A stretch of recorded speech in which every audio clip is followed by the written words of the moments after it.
एक समय की बात है, एक गांव में गौतम बुद्ध का बहुत बड़ा आश्रम था।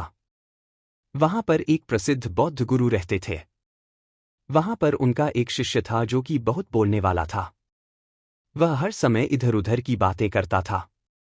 जब वह दान लेने के लिए जाता था तो हर घर से एक नई कहानी लेकर आता था और आश्रम के दूसरे शिष्यों को सुनता था। वो हर समय एक शिष्य की दूसरे शिष्य से बुराई और चुगली करता रहता था और दूसरों के सामने अच्छा बनने का प्रयास करता रहता था। खुद के मुंह से ही खुद की तारीफ करता रहता था और हमेशा ही खुद को गुरु के सामने सबसे बुद्धिमान और उत्तम साबित करने का प्रयास करता रहता था। वह खुद को सभी शिष्यों से अलग और श्रेष्ठ मानता था। उसका कहना था कि मैं एक अमीर घर का बालक हूं, अगर मैं चाहता तो एक आरामदायक और सुविधाओं से भरा जीवन जी सकता था, लेकिन मैं वह सब छोड़कर यहाँ आया क्योंकि मुझे सत्य की खोज करनी है, खुद को जानना है, जीवन को जानना है, इसीलिए मेरा त्याग तुम सबसे बड़ा है। एक दिन गुरु ने आश्रम के सभी शिष्यों को बुलाकर कहा, आप सभी को अगले 1 महीने के लिए कोई संकल्प लेना है, इससे आपकी संकल्प शक्ति मजबूत होगी और आप में आत्मशक्ति का संचार होगा। आप सभी अपने समर्थ के अनुसार कोई भी संकल्प ले सकते हैं और यदि 1 महीने से पूर्व किसी का भी संकल्प टूट जाएगा तो वह अपनी दिनचर्या में वापस आ जाएगा। सभी शिष्यों ने अपनी शक्ति के अनुसार छोटे बड़े संकल्प लिए और गुरु को अपने अपने संकल्प के बारे में बोलकर वहां से चले गए, लेकिन वह शिष्य जो खुद को सबसे अलग और बड़ा दिखाना चाहता था, वह सीधे गुरु की कुटिया में पहुंच गया और बोला, मैं कोई छोटा मोटा संकल्प नहीं लेना चाहता, बल्कि खुद की ही जैसे एक बड़ा और महान संकल्प लेना चाहता हूं। कृपया आप ही बताएं मुझे क्या संकल्प लेना चाहिए। उसकी यह बात सुनकर गुरु मुस्कुराए और बोले, क्या तुम मेरे द्वारा दिए गए संकल्प को पूरा कर पाओगे? क्या तुम्हारे लिए उसे पूरा करना संभव होगा? शायद नहीं, वह तुम्हारे लिए संभव नहीं है, तुम उसे पूरा नहीं कर पाओगे, इसीलिए तुम खुद ही कोई संकल्प ढूंढो। शिष्य ने कहा, नहीं गुरुदेव, आप जो भी संकल्प मुझे देंगे मैं उसे पूरा करूंगा। गुरु ने कहा, ठीक है, तो तुम अगले 1 महीने तक चुप रहो, मुंह से एक शब्द भी नहीं निकलो, यही तुम्हारा संकल्प है। शिष्य ने कहा, गुरुदेव, यह भी कोई संकल्प है? यह तो बहुत ही आसान है, 1 महीने तक चुप ही रहना है। आप कोई बड़ा संकल्प दीजिए जो मेरी योग्यता के लायक हो, जिसे पूरा करने में मुझे समस्या हो। गुरु ने कहा, पहले तुम यही संकल्प को तो पूरा करके दिखाओ। शिष्य ने गुरु की बात मान ली और वह इस समय चुप हो गया और पलटकर कुटिया से बाहर चला गया। पहले उसे चुप रहना बहुत आसान लग रहा था। उसने एक दिन तो जैसे तैसे चुप रहकर काट लिया, लेकिन दूसरे दिन से उसके मन में ना बोलने का बोझ बढ़ने लगा। तीसरे दिन उसे भारीपन महसूस होने लगा और चौथे दिन उसके अंदर एक अजीब सी बेचैनी होने लगी, क्योंकि आसपास आश्रम के सभी शिष्य एक दूसरे से बातें कर रहे थे। यह देख वह पूरा दिन उदास रहा। इसी तरीके से कुछ दिन और बीते और वह शिष्य बीमार पड़ गया। उसका सर फटा जा रहा था, उसका खाने पीने तक का मन नहीं कर रहा था, वह सिर्फ बोलना चाहता था। वह गुरु के पास गया और उनके सामने बैठकर लिखकर उन्हें बताया, गुरुदेव, मैं बोलना चाहता हूँ, मुझे सांस नहीं आ रही, मेरा दम घुटा जा रहा है, मैं अंदर ही अंदर पागल हुआ जा रहा हूँ, मैं क्या करूँ, संकल्प तोड़ दूं क्या? यह पढ़कर गुरु मुस्कुराए और बोले, संकल्प तोड़ने के लिए ही होते हैं, लेकिन जो अपने संकल्प को पूरा कर लेता है वही अपनी आंतरिक शक्ति को बढ़ाता है, और जो अपनी आंतरिक शक्ति को बढ़ाता है वह समाज की कल्याण करता है। संकल्प का लेना भी तुम्हारे हाथ में था और इसे तोड़ना भी तुम्हारे ही हाथ में है।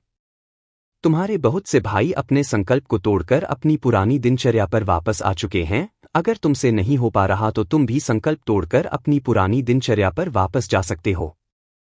लेकिन याद रहे, अगर आज तुम इस छोटे से संकल्प को नहीं संभाल पा रहे तो तुम अपनी बाकी की पूरी जिंदगी को कैसे संभाल सकोगे? बाकी फैसला पूरी तरह से तुम्हारे हाथों में है। गुरु की यह बात उस शिष्य के दिल में चोट कर गई। वह बिना कुछ बोले वहां से वापस चला गया और खुद को अपनी कुटिया में बंद कर लिया। वह केवल अपने जरूरी कामों के लिए ही कुटिया से बाहर निकलता था, बाकी सारे समय कुटिया के अंदर ही बैठा रहता। 15 दिन बीत चुके थे और आश्रम के लगभग सभी शिष्यों का संकल्प अब तक टूट चुका था, लेकिन उसका संकल्प अभी भी जारी था। संकल्प लेने के बाद से अब तक उसने एक शब्द भी नहीं बोला था। सारा आश्रम हैरान था कि इतना बोलने वाला इंसान चुप कैसे हो गया। 15 दिन बीतने के बाद वह दोबारा अपने गुरु के पास गया और लिखकर बताया है, गुरुदेव, मैं बाहर से तो चुप हूं, लेकिन मेरे भीतर बहुत सी आवाज है, बहुत सी चीज, पुकार और शिकायतें हैं। मैं अंदर ही अंदर बात करता रहता हूँ, मेरा मन तरह तरह के प्रश्न पूछता रहता है। मैं बाहर से जितना मौन हूँ, भीतर से उतने ही शोर शराबा से भरा हुआ हूँ। क्या इस तरह से मेरा संकल्प अभी भी जारी है? गुरु ने कहा, तुम्हारा संकल्प अभी भी जारी है, लेकिन जब तक लोगों की यह आवाज़ तुम्हारे कानों में गूंजते रहेंगे, तुम्हारा मन बोलता रहेगा, क्योंकि इसे तो आदत है बोलने की। तुम भले ही बाहर से चुप रहो, लेकिन तुम अंदर ही अंदर बोलते रहोगे। तुम्हें इन बातों से, इन आवाज़ों से दूर जाना पड़ेगा। शिष्य गुरु को प्रणाम कर वहां से चला जाता है और सुबह होते ही अपनी कुटिया छोड़कर जंगल की तरफ चला जाता है। कई दिन बीत जाते हैं, संकल्प का समय भी पूरा हो जाता है, लेकिन शिष्य लौटकर नहीं आया। आश्रम में सभी को डर था कि कहीं उसको जंगली जानवर ने खा न लिया। उसे ढूंढने की बहुत कोशिश की गई, लेकिन वह कहीं नहीं मिला। सभी गुरु भाइयों ने मान लिया था कि जंगली जानवरों ने उसे अपना शिकार बना लिया है, लेकिन गुरु को ऐसा नहीं लगता था। एक दिन आश्रम का एक अन्य शिष्य गुरु के पास आया और बोला, गुरुदेव, हमारे उस अधिक बोलने वाले भाई के साथ क्या हुआ होगा? क्या जानवर ने उसे मार दिया होगा? गुरु ने कहा, हो सकता है कि जानवरों ने उसे अपना शिकार बना लिया हो, लेकिन उसके न लौटने की एक दूसरी वजह भी हो सकती है। शायद उसे वह मिल गया है जिसके लिए वह गया था। फिर शिष्य ने पूछा, गुरुदेव, क्या ज्यादा बोलना इतना हानिकारक होता है? गुरु ने कहा, इंसान के जीवन के बहुत सारे दुखों में से एक दुख यह भी है कि वह कभी चुप नहीं रह सकता, हमेशा कुछ ना कुछ बोलता ही रहता है। सिर्फ हमारे बोलने के कारण हमारे आधे से ज्यादा दुख पैदा होते हैं। परिवार के अधिकतर झगड़ों की वजह हमारा बेमतलब बोलना ही होता है। हम में से कोई भी चुप नहीं रहना चाहता, हम बस सामने वाले को सुना देना चाहते हैं। जो भी हमारे मन में है सब निकालकर उसके मन में बैठा देना चाहते हैं। उसे समझा देना चाहते हैं कि देख, तू गलत है और मैं सही। और इस तरीके से सब एक दूसरे की सारी गलत बातों को ग्रहण कर रहे हैं। इस तरीके से सुनने और सुनाने का यह काम जिंदगी भर चलता रहता है। लेकिन इस नासमझी में हम अपना समय, अपना जीवन, अपनी समझ और सबसे महत्वपूर्ण वक्त को हम खो देते हैं। लेकिन इसके बदले हमें मिलता क्या है? कुछ नहीं, सब व्यर्थ और बर्बाद हो जाता है। इस पागलपन में हमने क्या खो दिया, इसका एहसास केवल कुछ ही लोगों को हो पता है। बाकी लोग जैसे उन्हें अपने आने का पता नहीं, वैसे ही उन्हें अपने जाने का भी पता नहीं चल पाता। शिष्य ने कहा, तो फिर इसका समाधान क्या है? गुरु ने कहा, पूरी जागरूकता के साथ अपने विचारों को देखना ही एकमात्र तरीका है। सारी मानसिक समस्याओं का वर्तमान में रहकर चिंतन करना, पूरी जागरूकता के साथ अपना काम करना, जिंदगी में चमत्कारिक बदलाव ला देता है। उसके बाद वह शिष्य गुरु से अपने प्रश्नों का उत्तर प्राप्त कर उनको प्रणाम करके वहां से चला गया। उस शिष्य को आश्रम छोड़कर गए हुए 3 महीने हो चुका था, लेकिन उसकी कोई खबर न थी। तब तो सभी गुरु भाइयों ने भी उसके वापस लौटने की उम्मीद छोड़ दी थी, लेकिन एक दिन वह आश्रम लौट आता है। उसे देखकर सभी के आश्चर्य और खुशी का ठिकाना ना रहा, लेकिन अब वह वैसा नहीं था जैसा गया था। वह बिल्कुल बदल चुका था। वह कुछ और ही बनकर वापस आया था। उसके अंदर एक गजब का बदलाव महसूस किया जाता था। उसके चेहरे पर एक गजब का ठहराव और आंखों में बनी शांति थी। आश्रम में आते ही सभी गुरु भाइयों ने उसे चारों तरफ से घेर लिया और बातें करने लग गए। वह भी अपने गुरु भाइयों से बातें करने लगा। उससे बात करने वाले सभी ने यह अनुभव किया कि अब वह पहले जैसा उतावला और बातूनी नहीं रह गया था। उसके मुंह से एक एक शब्द बहुत ही सरल और मधुरता के साथ निकल रहे थे। थोड़ी देर तक गुरु भाइयों से बात करने के बाद वह सीधा गुरु की तरफ चला गया। उसने गुरु के चरण छुए और कहा, गुरुदेव, क्या मैं अभियान में हूं? क्या अभी मेरा संकल्प जारी है? गुरु ने कुछ देर तक शिष्य की आंखों में बड़े ध्यान से देखा और कहा, हां, तुम अभी भी अभियान में हो।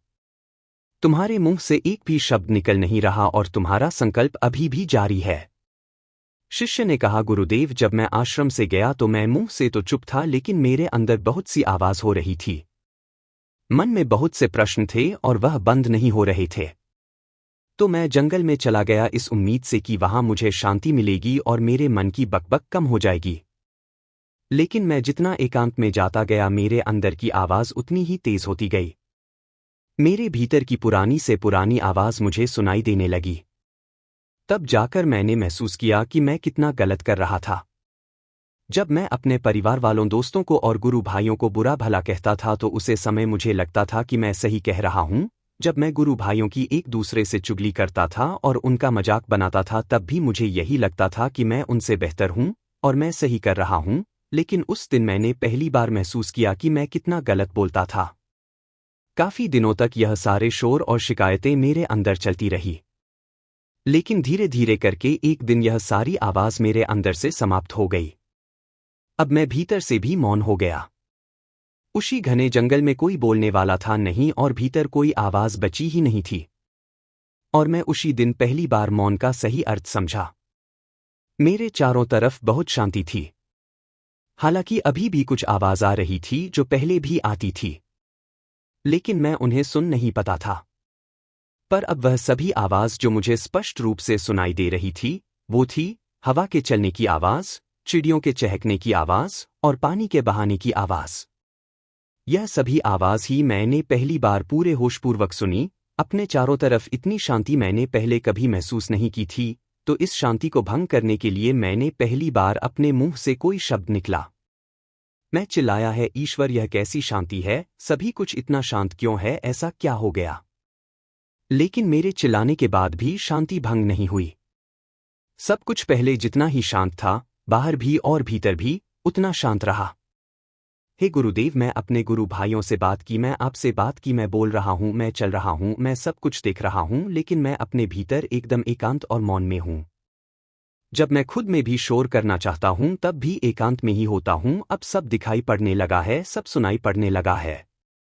गुरु ने कहा, जब तक हम बाहर की तरफ बोलते रहेंगे भीतर अशांति ही रहेंगे, लेकिन जिस दिन हम भीतर की तरफ मुड़ जाएंगे तब हमारे मुंह से कुछ भी निकलेगा, हम शांति रहेंगे। दुनिया में जितनी भी बुराइयां हैं ज्यादातर हमारे बोलने से ही उत्पन्न होती है, क्योंकि हम चुप रहना नहीं चाहते। हम जितनी जरूरत है उससे कहीं ज्यादा बोलते हैं। हम सामने वाले को सुनना नहीं चाहते, बल्कि उसकी बोलती बंद कर देना चाहते हैं, उसे समझा देना चाहते हैं कि मैं कौन हूं, मैं क्या कर सकता हूं।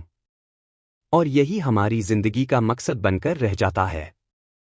हमारी सारी ऊर्जा व्यर्थ के बोलने में बर्बाद होती रहती है।